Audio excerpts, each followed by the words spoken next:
Hussein amekuwa dio, akawa DC, akawa CA, akawa ni kitu gani kimebaki ile Baraka mumfanyia? Kitu gani kimebaki? Sisi saa hii hatutaki kitu chochote ile. Tunataka jamii tulete pamoja, hata kama mtaleta mshana tamatanga.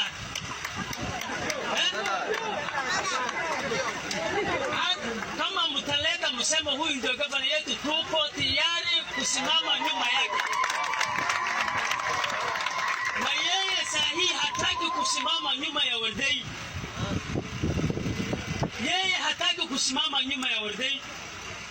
Yeye hataki kusimama nyuma ya orma mwingine.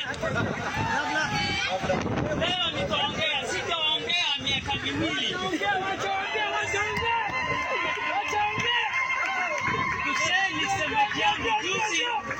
Juzi mimi ninaandika message kwake, mimi nikamwambia mimi na wewe ni watu wa kurudi misikitini.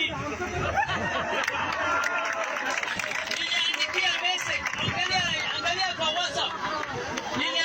Niliambia mimi na wewe ni watu wa kutubu. Mtu akifika miaka 60 katika Uislamu, sisi tumefika umri qalib.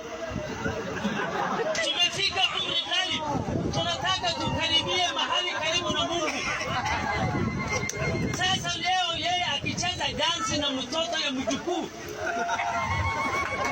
anataka kutupeleka wapi huyu mtu? Anataka kutupeleka wapi? Wapi anatupeleka?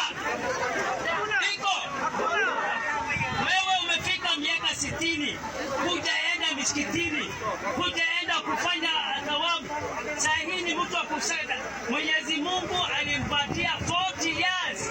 Ako katika serikali hajapungukiwa hata kutibu ugonjwa ya Idrida Baleti.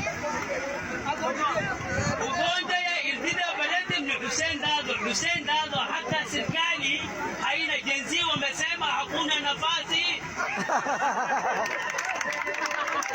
Jenzi wamesema hakuna nafasi ya mtu before, yani ukipita 65 huna nafasi.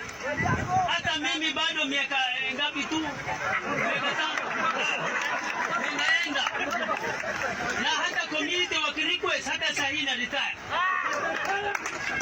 Kwa hivyo naambia ndugu yangu Hussein, twende misikitini, twende umra, tuombe Mwenyezi Mungu atujazie.